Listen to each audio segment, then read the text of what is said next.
విచిత్రాల నిధి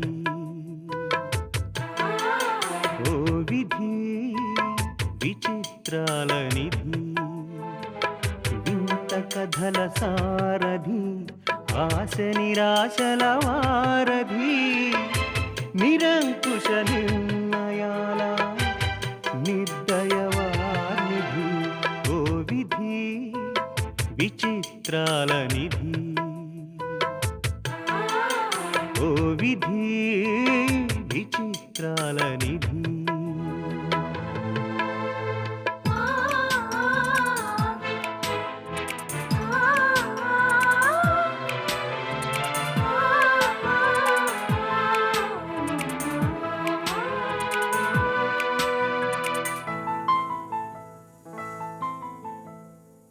అన్నీ ఉన్నాయనిపిస్తూనే అందకుండా చూస్తావు సంపదలెన్నో ఇచ్చి సంతోషం మాత్రం దాచేస్తావు కోరికలని ఉరి తీయాలని నీకెంతో ఉబలాటం ప్రాణాలతో చెలగాటం నీకు చేతి వాటం ఓ విధి విచిత్రాల నిధి ఓ విధి విచిత్రాల నిధి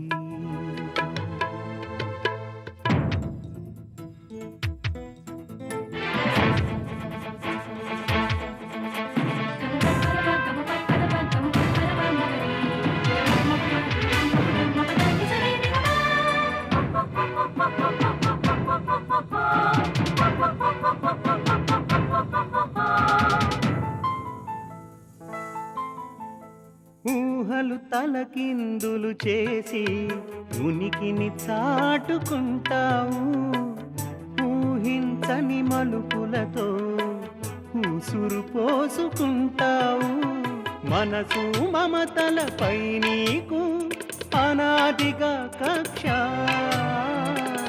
నీ చేతిలో మనిషికి మనుగడే ఓ పరీక్ష ఓ విధి విచిత్రాల నిధి ఓ విధి విచిత్రాల నిధి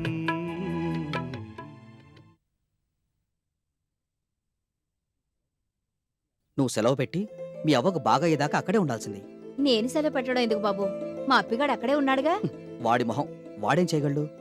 లేదు బాబు, ఆ నరసమ్మల చెప్పిన మాటలు ఆడికి బాగానే అర్థమవుతున్నాయి. పైకట్ట కనిపెత్తాడు కనిపించదవా? అప్పుడప్పుడు ఆడిబుర్ర కూడా బానే పనిచేస్తూ ఉంటది. బాబు తమరేమనుకోనంటే ఓ చిన్న మాట. ఏంటి లక్ష్మి, మళ్ళీ ఏదైనా సాయం కావాలా? ఆహా, ఇప్పటికే మీరు ఎంతో గొప్ప సాయం చేశారు. మా అవ్వ మిమ్మల్ని పాలి చూడాలంటుంది. నే లోనకెళ్ళి కనపడినప్పుడల్లా అదే మాట. దానికేం భాగ్యం, తప్పకుండా వస్తాను. నిజంగానే బాబు? నిజంగానే వస్తానంటున్నాను. ఇవాళైతే కష్టం, రేపు వస్తానని మీ అవ్వతో చెప్పు. రేపు పొద్దుటే మా అవ్వని ఇంటికి తీసుకుపోతున్నావు. మీరొచ్చేటట్టయితే మా ఇంటికే రావాలా? ఓ ఎస్, వస్తాను. ఉమ్.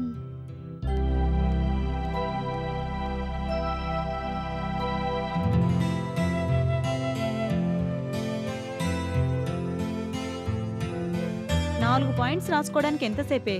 అబ్బా ఉండవే తల్లి, చూడపోతే చాలా పాయింట్లు మిస్ అయినట్టున్నాను. కోడికిరికినట్టు చిందరవందరగా రాసుకుంటే అంతే మరి.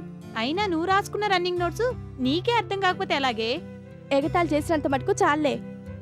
ఇలా కదే నీ నోట్బుక్స్ అన్ని ఇంటికి తీసుకెళ్లి తీరిగ్గా రీరైట్ చేసుకుంటా. వీటిలో రోజీ నోట్స్ ఉంది, అది ఇవ్వడం మాత్రం కుదరదు. ఏ ఎందుకు కుదరదు? తనకైతే అడగముందే అన్ని ఇస్తావు, నాకైతే ఇవ్వవు. ఎందుకింత పార్షియాలిటీ?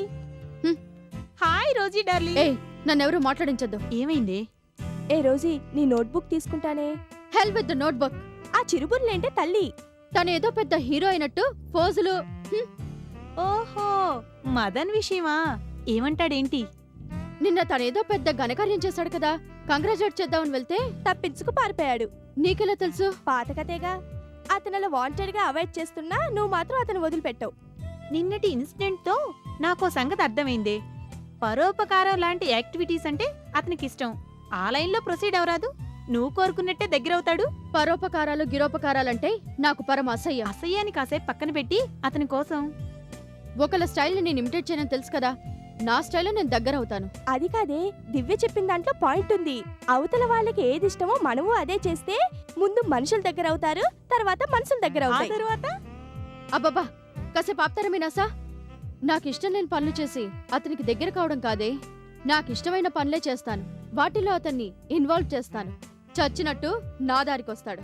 నీకిష్టమైన పనులేంటంట? ఉండు, ప్లాన్ సరిగ్గా ఆలోచించని. నువ్వు ఆలోచించి యాక్షన్ లో దిగేసరికి అతను పెళ్లి చేసుకొని పిల్లల్ని కానీ ముసలోడు కూడా అయిపోతాడు. అలా ఏం కాదు. అబ్బా, అప్పటికేదో అంతా నీ చేతిలోనే ఉన్నట్టు, నువ్వు శాసించిన విధంగానే జరుగుతున్నట్టు. ఎస్, అంతా నేను ఆశించినట్టే శాసించినట్టే జరగాలి.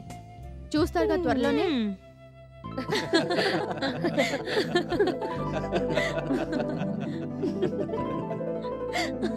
ఆ, చెప్పడం మర్చాను.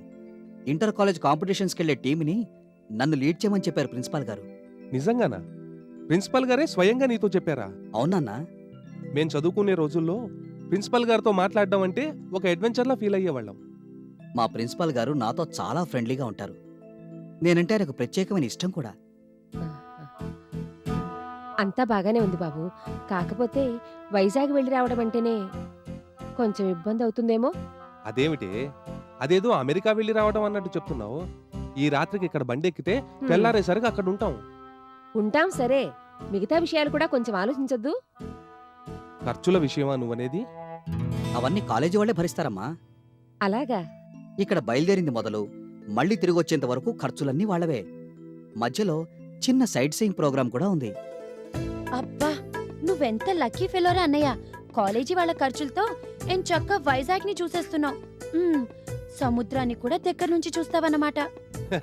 ఒరే అబ్బాయి, నీ వెంట సరళను కూడా తీసుకుని వెళ్ళి సముద్రంలో ముంచేసిరారా, ఇంట్లో సగం గోలన్నా తగ్గుతుంది. నాన్న చూడవే అమ్మా. నీ పార్టీలోనే నీకు అపోజిషన్. పాపం, ఏం చేస్తాం? ప్రస్తుతం నేను అన్నయ్య పార్టీ. అవును, మీ టీంలో ఎవరెవరుంటారా అన్నయ్య? అన్ని ఈవెంట్స్ లో పార్టిసిపేట్ చేసే వాళ్ళు ఉన్నారు. Music, dance, sports etcetera etcetera. నువ్వెందులో పార్టిసిపేట్ చేస్తున్నావురా అబ్బాయి? Elocution and essay writing. Very good. మాకు ఉంది పిచ్చి కాలేజ్. సరదా లేదు, పాడు లేదు, ఎప్పుడు చదువు చదువు చదువు. ఆ చదువులోనైనా ముందుంటే నువ్వు అన్నయ్యలాగే ఉండేదానివి కదా. నన్ను అన్నయ్య వాళ్ళ కాలేజ్లో చేర్చు అంటే నాన్న విన్నారా? బావుందే, నీకు సీట్ రాకపోతే నేనేం చేయను? ఒరే అబ్బాయి, ఇంటర్ ఫెయిల్ అయిన అమ్మాయిలకి ఏదైనా కాంపిటీషన్ ఉందేమో కనుక్కో.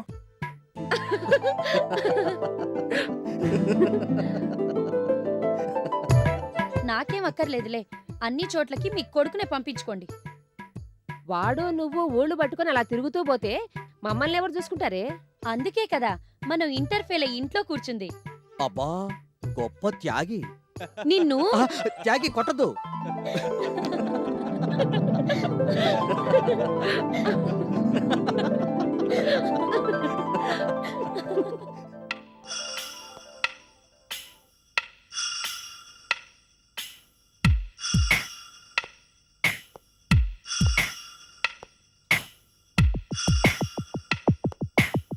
Hello miss Rosie. Hello.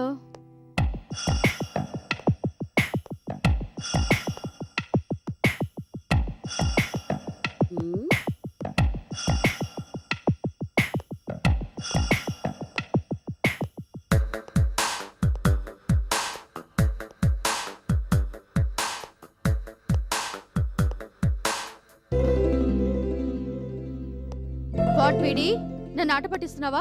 No miss Rosie, మరేమిటి పచార్లు? పచార్లు మీరెందుకు డూయింగో, నేను అందుకే డూయింగు. నేను చాలా డీప్ గా థింక్ చేస్తున్నాను. Myself also deeply thinking. నేను మదన్ గురించి ఆలోచిస్తున్నాను. అరే, వాట్ ఏ సర్ప్రైజ్! నేను అతని గురించే థింకింగ్ చేస్తున్నాను. తన గురించి నువ్వెందుకు థింక్ చేయడం? మీరెందుకు థింకింగో, నేను అందుకే thinking. You naughty. You sweetie. అబ్బా, కాసేపు నన్ను ఒంటరిగా వదిలేద్దు. No question of leaving. అబ్బా, ఏంటిది చిన్నపిల్లలా? మీరెప్పుడు నాతో చిన్న పిల్లలాగే బిహేవ్ చేస్తారు, కానీ మధ్య ఏమిటో నన్ను అసలు పట్టించుకోకుండా పెద్ద పిల్లలా థింకింగ్ చేస్తున్నారు. నేనెప్పుడు నీకు పసిపిల్లనే కదా బీడి. మీరలా ఉండడమే నాకు లైకింగు. మిస్ రోజీ, మదన్ గురించి ఏం థింకింగ్ చేస్తున్నారు? మమ్మీ ఇంట్లో లేదా? మ్మ్హ్మ్. పెద్ద మేడం మధ్యాహ్నమే ఆఫీసుకు గోయింగు లేరు గాని చెప్పండి చెప్పండి. మదన్ నాకు పెద్ద పజిల్లా తయారయ్యాడు తెలుసా?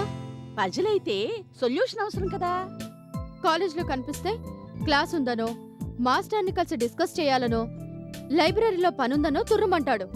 పోనీ రోడ్డు మీద నిలబడి దారి కాస్తే బస్ మిస్ అవుతుందంటూ పారిపోతాడు. లాభం లేదు. అతన్ని ఒకసారి మన ఇంటికి పట్టుకురావాలి. ఓ సంతే కదా. I thinking. వద్దు, తెలుగులో చెప్పు. ఓకే ఓకే, తెలుగులోనే టెల్లింగు. అతన్ని ఇంటికి తీసుకురావడం పెద్ద కష్టమేమీ కాదు. మొన్న మధ్య పెద్ద మేడం మదన్ అంటే లైకింగ్ అన్నారు కదా. అవును అన్నారు. మమ్మీ పిలుస్తున్నారని ఇంటికి ఇన్వైట్ చేయండి. అప్పుడు మదన్ మన ఇంటికి కమింగు, మీతో ఒంటరిగా స్పీకింగ్. మై గాడ్, నేను కూడా సరిగ్గా ఇదే అనుకుంటున్నాను. నా మైండ్ లో ఉన్నది నీకెలా తెలిసింది? That is BD. Face reading లాగా మైండ్ రీడింగ్ అని ఒకటి ఉంటుందిలే, అందులో మనం ఎక్స్పర్ట్. ఈ ఐడియా ఫస్ట్ నాకే వచ్చింది. Yes miss Rosie, this idea first మీకే కమింగు, ఆ నెక్స్టే నాకు కమింగు. థ్యాంక్స్ బీడీ. You are welcome. అవును, నేను ఇన్వైట్ చేస్తే మదన్ మన ఇంటికి వస్తాడంటావా? అసలు మీకెందుకు ఆ డౌట్ కమింగు? ఏం లేదు, ఎన్నిసార్లు ఇన్వైట్ చేసినా సినిమాలకి షికార్లకి నాతో ఒక్కసారి కూడా రాలేదు. వాటికి నాట్ కమింగ్ అయినప్పుడు ఇంటికి డెఫినెట్ గా కమింగు. నిజంగా వస్తాడా? మీలాంటి అమ్మాయి ఇంటికి ఇన్వైట్ చేయాలి గాని వాళ్ళింటికి కూడా వెళ్ళడం మానేసి మన ఇంటికే వస్తాడు.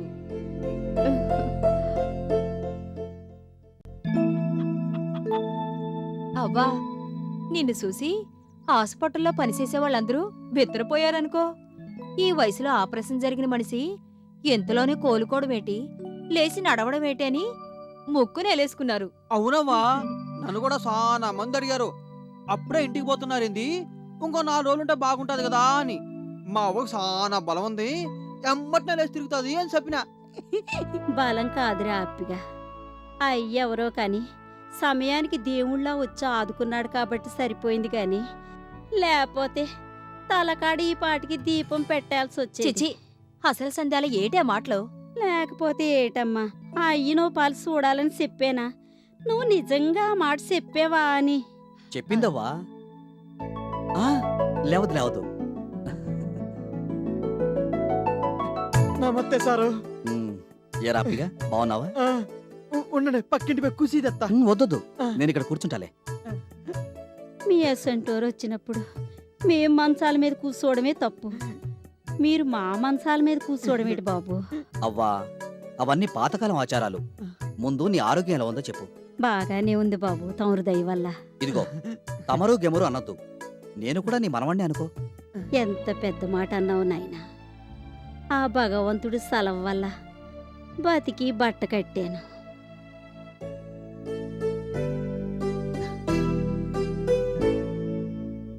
ఏం లక్ష్మి, మీ అవ్వకు బాగైందిగా? నీ దిగులు తీరిపోయినట్టేనా? నీ మనవరాలికి నువ్వంటే చాలా ప్రేమవ్వా. ఎప్పుడూ ధైర్యంగా ఉండే లక్ష్మి నువ్వు ఆసుపత్రిలో ఉన్నప్పుడు అవ్వకేమీ కాదు కదా, ఏమీ కాదు కదా అని ఎన్ని 100 సార్లు అడిగిందో.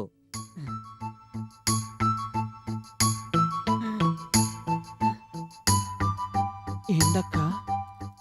నువ్వు హోటల్ కాడికి పోయి మన పెద్ద గలాసు పట్టుకొని బాబుగారికి టీ తీసుకురా. అట్లాగే. మీరు అవ్వతో మాట్లాడండి బాబు. మాట్లాడుతున్నాను గాని టీ కాఫీలని ఫార్మాలిటీస్ ఏం పెట్టుకోకు. మామూలుగా నేను ఎప్పుడో గానీ టీ కాఫీలు తాగను. అయితే ఓ యాపిల్స్ కాయ తీసుకోండి సారు. ఇవన్నీ వద్దులే గాని నువ్వు ఇలా కూర్చో ముందు. నువ్వు కనపడకపోయేసరికి క్యాంటీన్ మొత్తం బోసిపోయినట్టుందిరా. అవ్వకు తగ్గిపోయిందిగా, రేపటి నుంచి నేను ఆన్నే ఉంటా. బాబు, టీ తీసుకోనంటున్నారు, యాపిలికాయ తీసుకోనంటున్నారు, కనీసం అరటిపండైనా తీసుకోండి బాబు. ఇవేవి వద్దు గాని కాసిన మంచినీళ్ళు ఇవ్వు.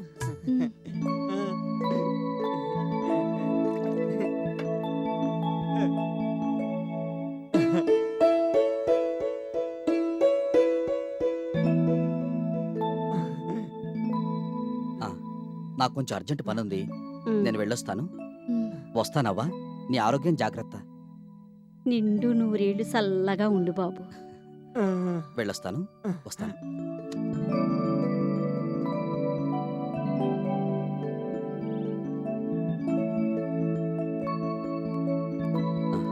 వస్తాను.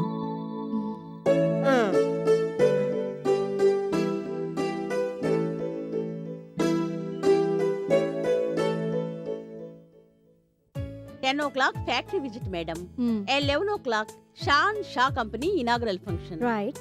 12 o'clock స్టాఫ్ మీటింగు. మ్, 1 o'clock మీల్స్ ఈటింగు. అబ్బబ్బబ్బబ్బా. చేంజ్ చేయమంటారా మేడం? అవును, చేంజ్ చెయ్యాలి. Okay madam. చేంజ్ చేయమన్నది ప్రోగ్రాం కాదు, నీ ఇంగ్లీష్. మీల్ సీటింగ్ అని ఎవ్వరూ అనరు. మధ్యాహ్నం అయితే లంచ్ అంటారు, రాత్రి అయితే డిన్నర్ అంటారు. You are right madam. కానీ ఎప్పుడు అవే మాటలు యూస్ చేయడం ఎందుకు? ఇలా మారిస్తే వెరైటీగా ఉంటుందని.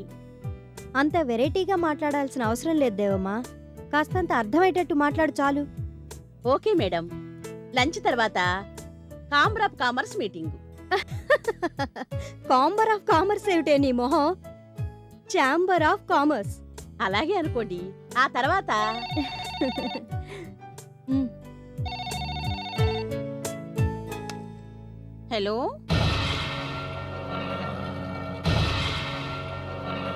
ఫోన్ ఎలిజబెత్ గారికి ఇవ్వండి. ఎవరండి టాకింగ్ చేసేది? ఫోన్ ఎలిజబెత్ గారికి ఇవ్వండి. ఎవరట? చెప్పలేదు మేడం. ఫోన్ మీ గివింగ్ అంటున్నారు. మ్, వెళ్ళి రోజీ సంగతి చూడు. మ్. ఇంకా నిద్ర లేవలేదు. అలాగే మేడం. హలో, బాగున్నారా? ఎవరు? ఎవరు అంటే ఏం చెప్పమంటారు? ఒకవైపు నుంచి చూస్తే మీకు బాగా కావలసిన వాడిని, ఇంకో వైపు నుంచి చూస్తే మీకు ఏమీ కాకుండా పోయిన వాడిని.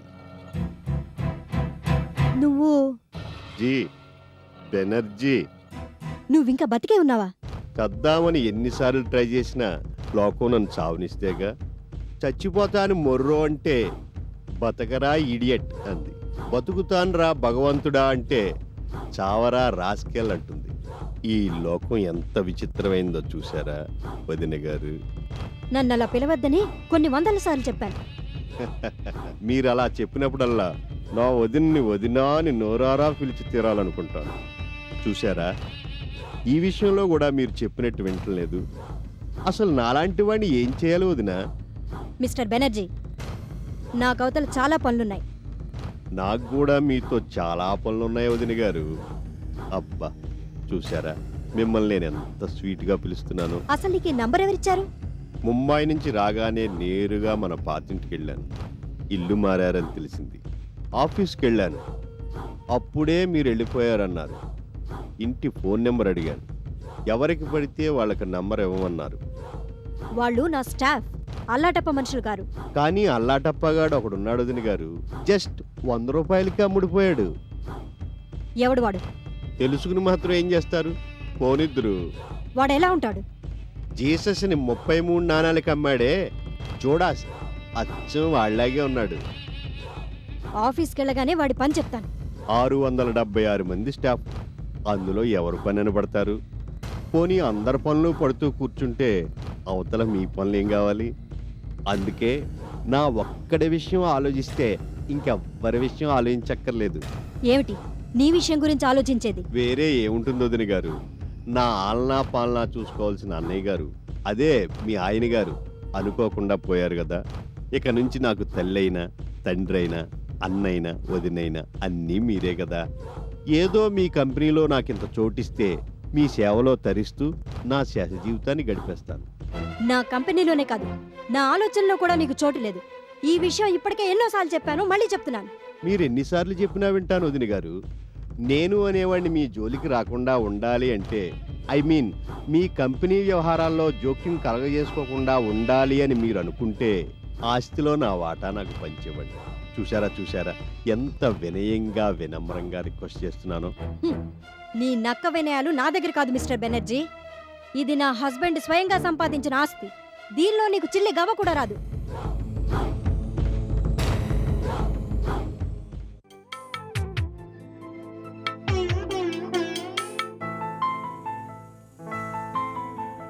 మా విలాపాలే నీకు విలాసాలు, వేదనలే వేడుకలు, నీ భావనలే మా బాధలు, ఎదకోతలే మా తలరాతలు.